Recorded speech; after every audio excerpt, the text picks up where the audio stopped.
my feel-good breakfast show.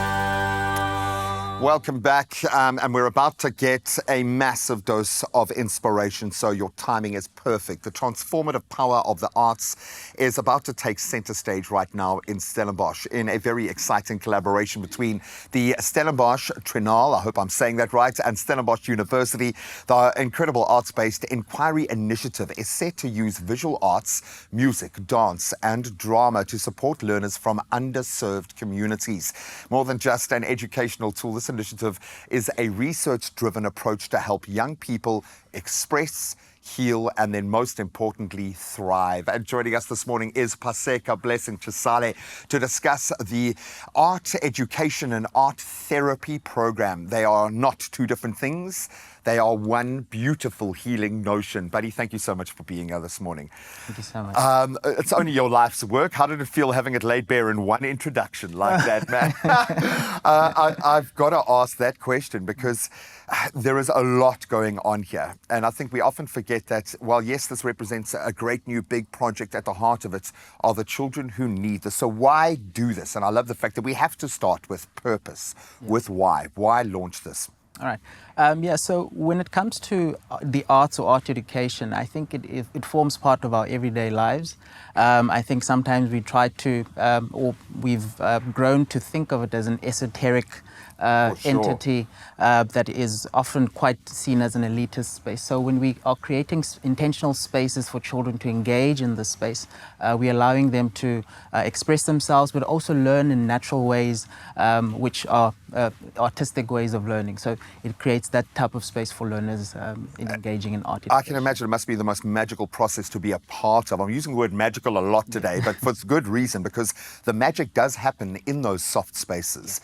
You can get under a child's defenses, and trust me, a child coming from, as you would know, I'm sure better than most, there are a lot of defenses set up after the childhood that many of these kids have had to live through. Yeah. How do you do this? How do you interweave therapy into art? We feel it, but how do you consciously do it? Yeah, so I think the most important thing that one needs to be mindful of is to often not just engage with art as in thinking of it just from a therapeutic or from it being a therapy or a psychological component, but engaging in it as an experimental space, allowing children to play and engage in the space. And when we do that, we are providing them with an opportunity to actually then engage in problem solving, critical thinking, and it also creates a space where they engage in developing the holistic component of the child, which also includes the emotional, the social aspects of the child.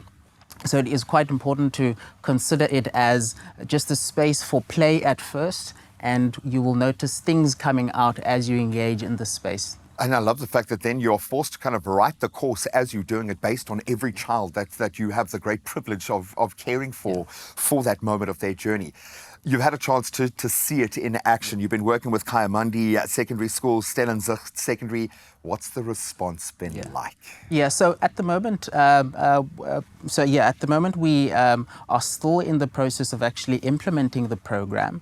However, the schools have been quite receptive of the program. The teachers have been quite supportive of the program. But an important component that we are considering and that we are working on is making sure that there is a collaborative space between ourselves and the learners, so that it's not a hierarchical engagement.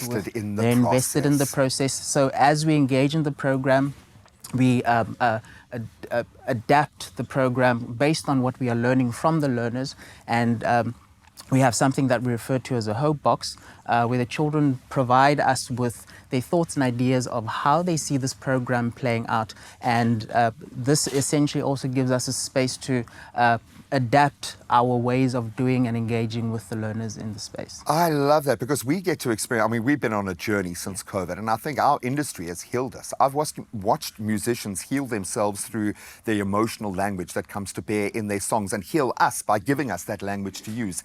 You're doing this on so many different levels. It is mind-blowing, but there is a very practical life element to this. I just breathe when I need to defuse, when I need to reset emotionally, when I just need to get my head above water. I love this theme. Bazinzile, a rehearsal for breathing. Yeah. Take me into that. Yeah, so together with my partner in crime, she's actually coming in with the therapeutic component, where I come in with the educational component. We have thought of thinking about it as and using the theme as well, thinking about rehearsal, so creating a space for rehearsal for children. I think in traditional modes of learning, we often have spaces where learners are afraid to make mistakes. Yeah, so it's in all this or nothing. space, yes, it's all or nothing. And in this space, we are then being very mindful of creating a space where learners are free to make mistakes. They are free to play around and see and rehearse in the process. So it is essentially taking that component of what we're doing in the program and trying to also apply it in everyday life. So once again, just reminding ourselves that art is part of everyday life, and it just teaches us practical skills of how to engage in life. I love the fact that when everyone who sits on this couch now, and I'm going to say post-COVID, I know I'm using the C word a lot this morning, but there is so much more purpose being lived in authentic ways.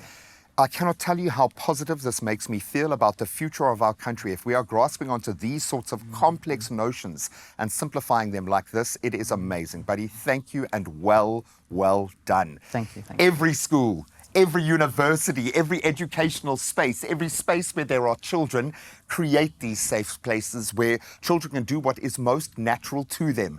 Play, learn, explore, and thrive. We're going to keep your details up for the rest of the year. Please, if you want to support, if you want to get this into your school, make contact.